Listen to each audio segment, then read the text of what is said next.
Hi, you're with India Post Live, India's first online news conversation web TV. I'm Ishan Russell, and India Post Live is a forum where you too can participate in this conversation. We'd love for you to come in and share your views. You can go on to indiapostlive.com, log in and post your comments over there, or use Twitter, hashtag India Post Live, or use our Twitter handle at India Post Live to add that to your tweets to join in this conversation.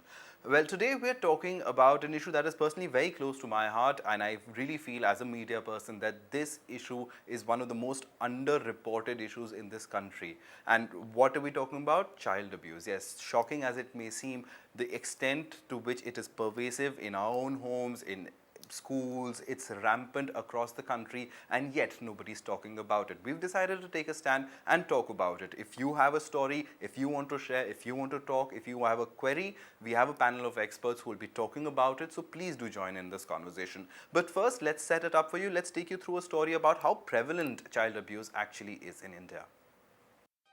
Reports of child sex abuse make headlines almost every day.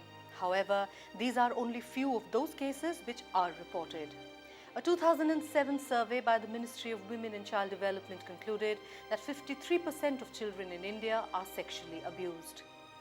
According to the February 2013 Human Rights Watch report, 72% of the victims in India said they did not mention the matter or report to anyone, and only 3% of them or their families told the police. In most cases, the perpetrators were known to the victim. India is home to 430 million children. With so many cases of child sexual abuse reported, are we turning into a nation of child abusers? Well, it might seem like a very far-fetched question. Are we turning into a nation of child abusers? But that reality is not very far from us if we do not do anything about it. To talk about this, we have two people who've done extensive work. Their organizations have done extensive work as far as children are concerned. Mr. R.S. Chaurasia, of course, is with the Bachpan Bachao Andolan. He's the chairman of the Bachpan Bachao Andolan. And Bharti Ali is with us in the studio. She is with the HUC, the Center for Child Rights. Also on Skype from Mumbai is Payal Sharma. She is the author of the book Bad Touch, which talks about child abuse, which a lot of people have shared their experiences in that, and it helps, I mean, a lot of people have said that it helps them at least know that there are other people out there. And that is the whole big question. Mr. Chaurasia, I'll start with you. For children, they might seem that it's all isolated for them, that this is only happening to me. But it's really prevalent all across the country, isn't it?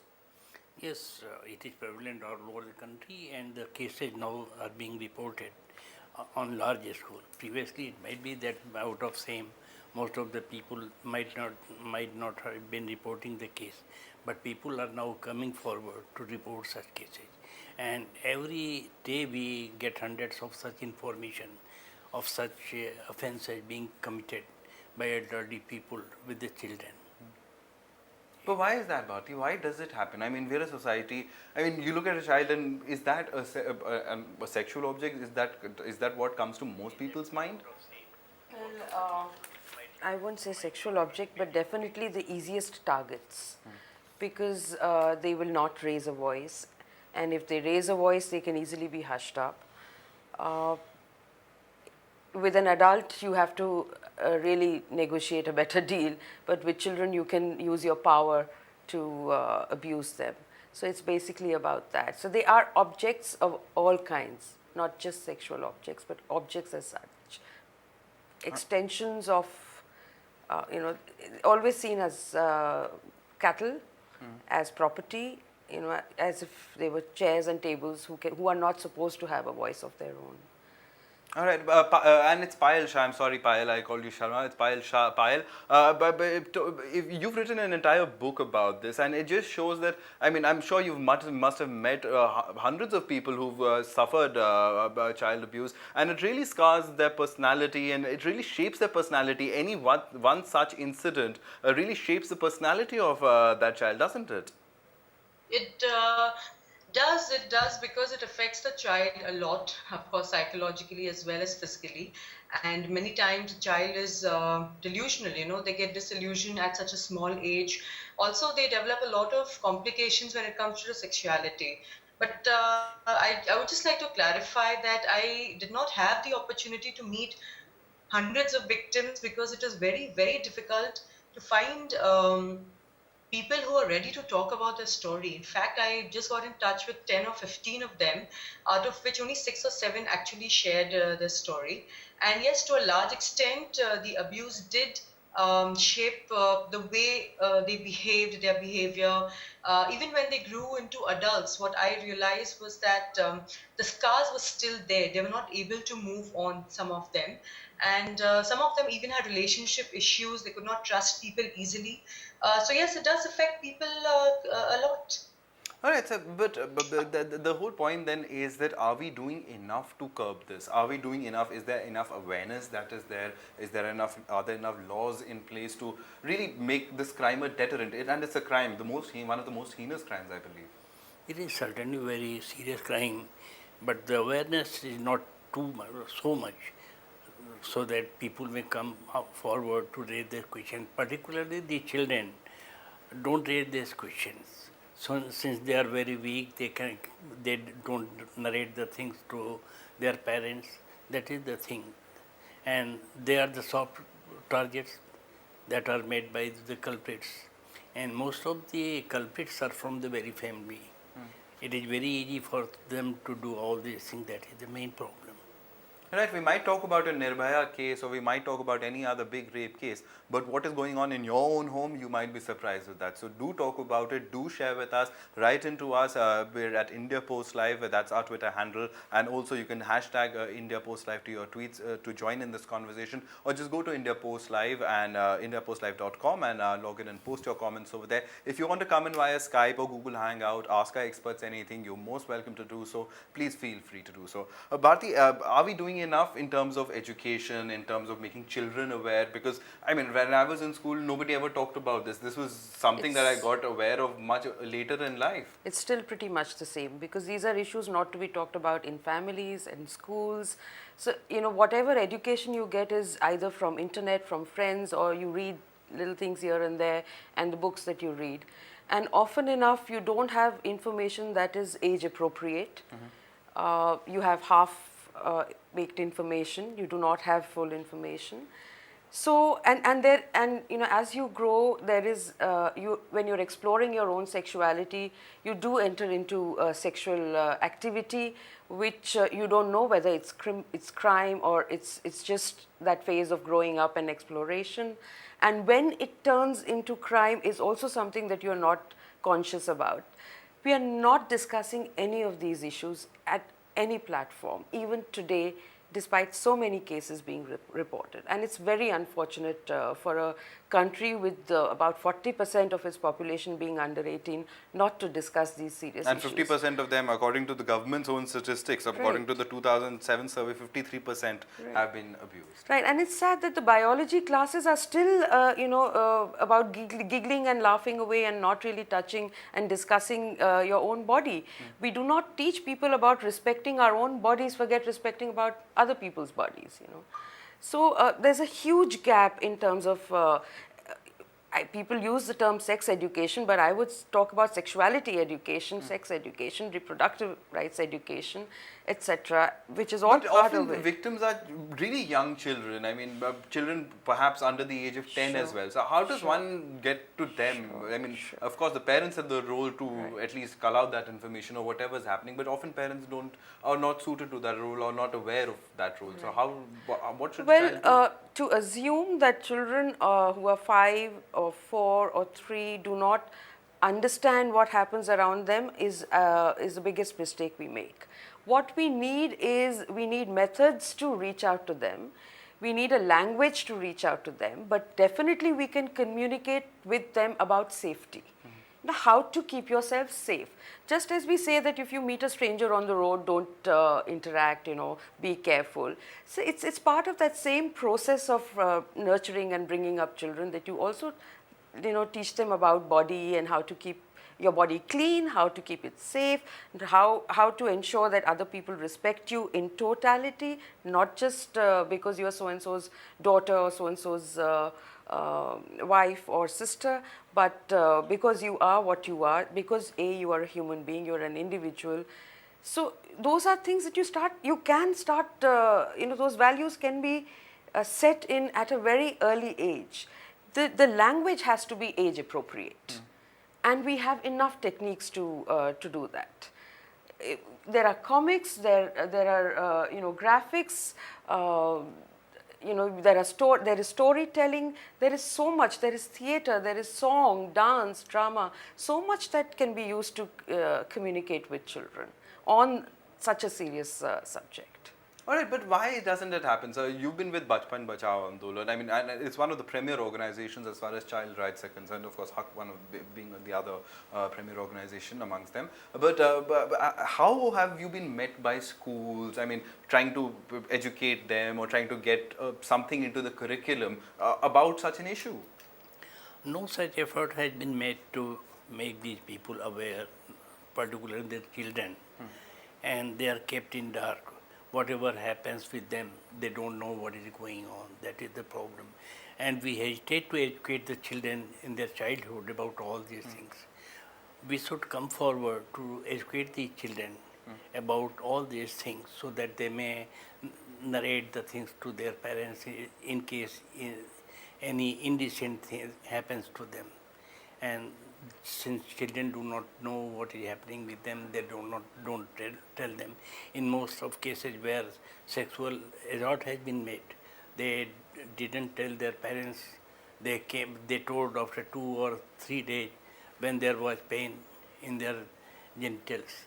And that is the problem, that children also don't know what has happened with them. This is the problem.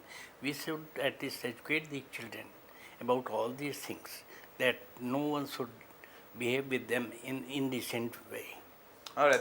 There are some graphics that I want to share because people might not understand the extent to which this problem is prevalent across the country. And I just asked my producer to play those graphics out for you right now. As far as the percentages are concerned, in fact, a 2007 survey by the Ministry of Women and Child Development, the government itself said, and of the children interviewed, 53% had said that they'd been subjected to one or more forms of sexual abuse. Over 20% of those interviewed said they were subjected to severe forms.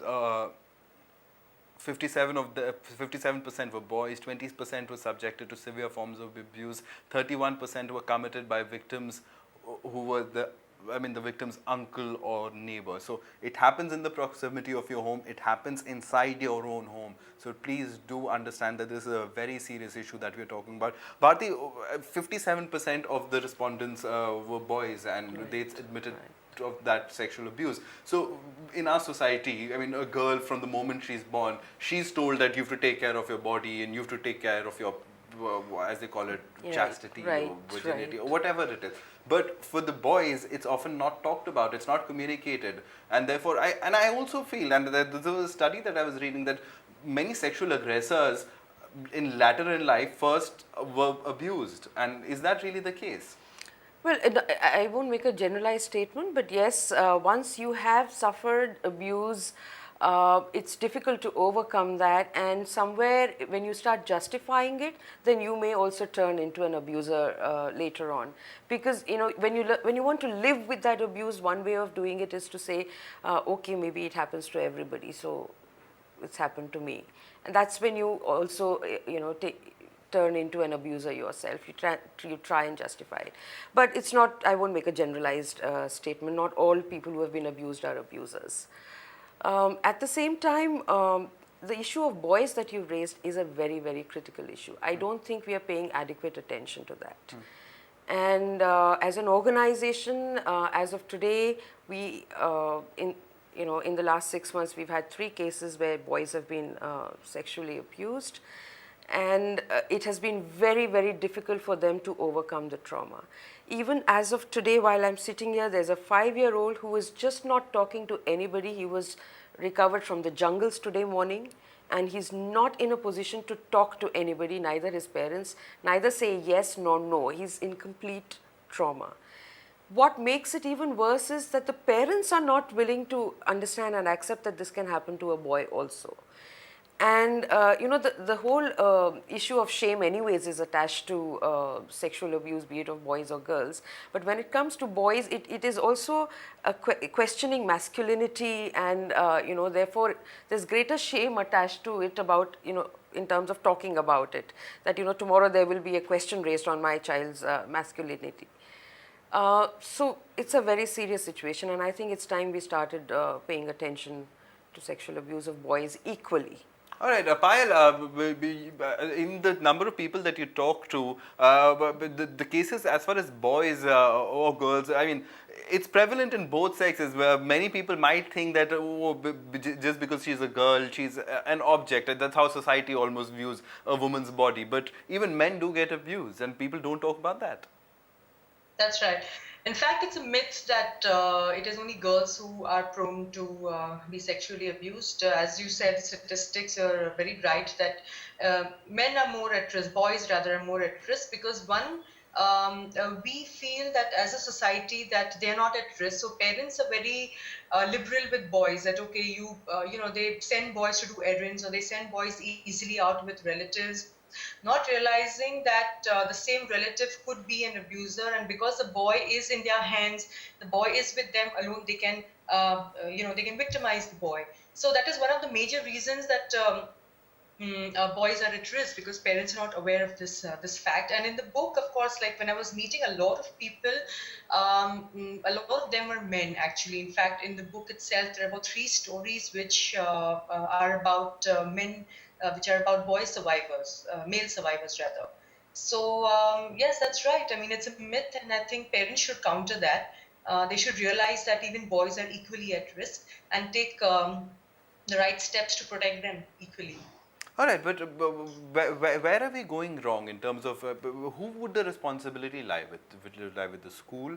Would it lie with the parents? Would it lie with society as a whole? That if you see something wrong happening to somebody, you stop and question. I mean, who takes responsibility for this? I think it's everybody's responsibility that when you see something wrong, you should stand up and at least report.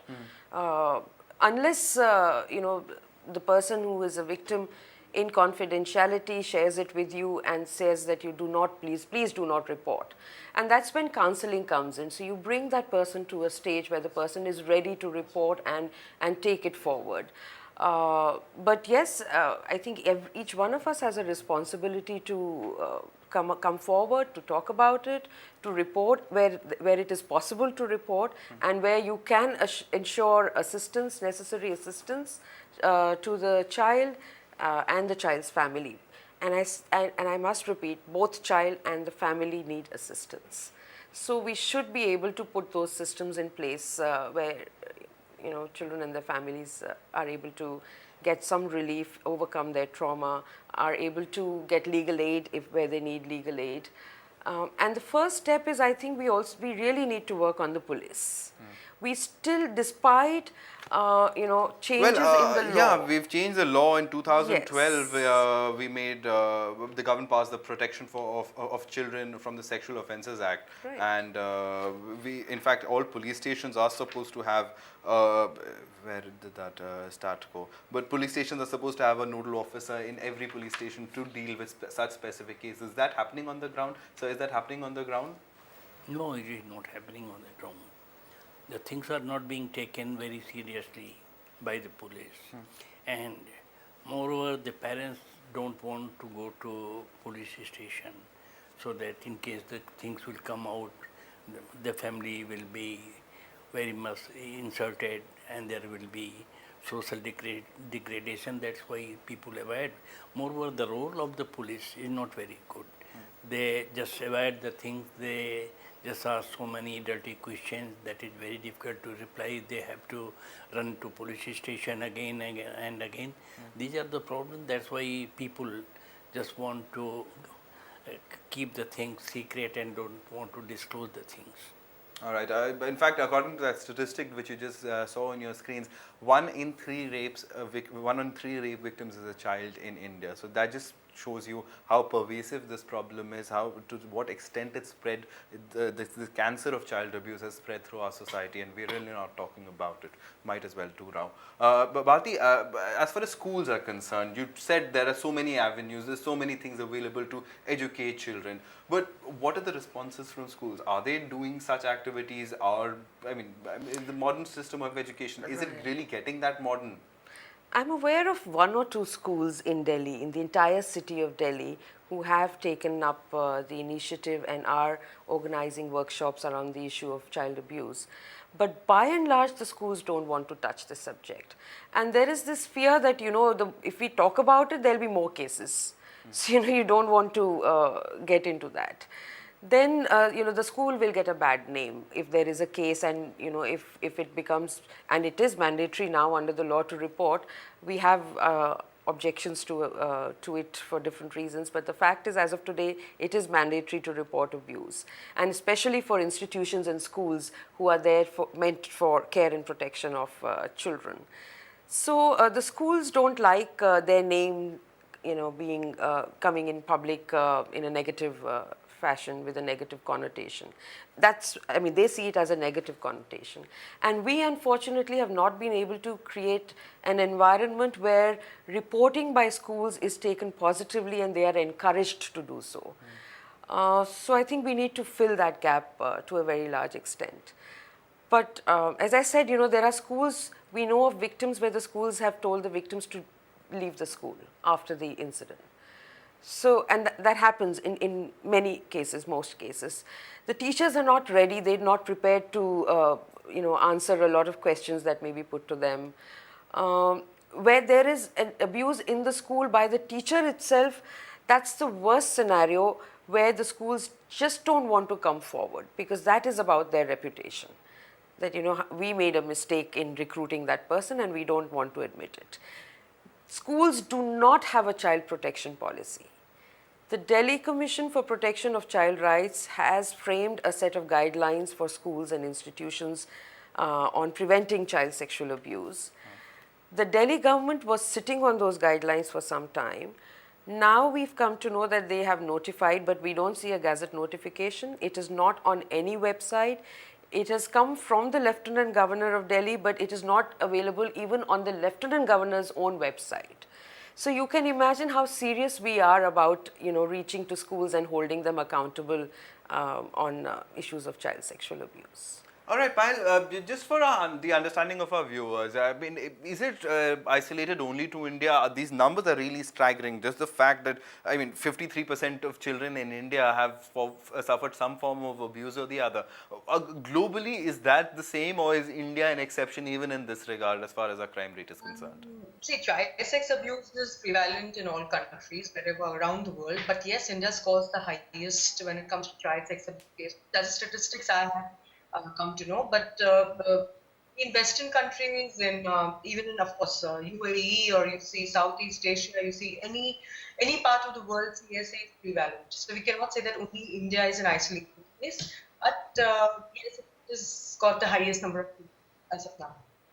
All right, and that perhaps is because we don't want to talk about it. We want to hush it away, wish it away. I mean, Payal, isn't that the case? In many cases, parents would just want the entire incident to be wished away, and what could have been a deterrent in terms of punishment if they'd gone through the police and registered a complaint or pursued legal action. I mean, it's that uncle is just wished away, or that cousin, or that aunt, or whoever is just wished away from that family. Even if you break contact with that person, does that mean that the punishment is not due? Is that the case? Actually, parents play a very critical role when it comes to handling child sex abuse cases. Unfortunately, we are not ready to deal with these cases. So in most cases, what happens is, yes, if it's a well-known family friend, or if it's somebody who is close to the family, then the parents would prefer to hush it up, or try and make the child understand that it's okay, let's let it go, you will forget, and they assume that children will forget, but children don't forget. In fact, they grow with that and they feel that they have been cheated by the parents. So it's very important that parents realize the sensitivity of this issue. Secondly, if they want justice also, if they feel that we do want justice, we do want to take the person to court, whether it's a stranger or whether it's a family member, but the environment is not very conducive to that. Now because of the new law, it's mandatory that the cases should be resolved within a year. But still, parents have that myth that if I go the legal way, I might have to, keep spending hours and a lot of money to get justice, and my child will be also kind of, pulled into this whole rut, and it will affect him or her all the more.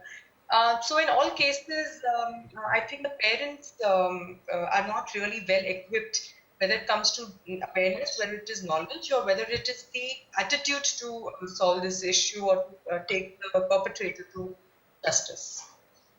All right, so we just have 5 minutes left in the program, and it's clearly not enough to discuss this entire issue. We would want you to participate in the show as well.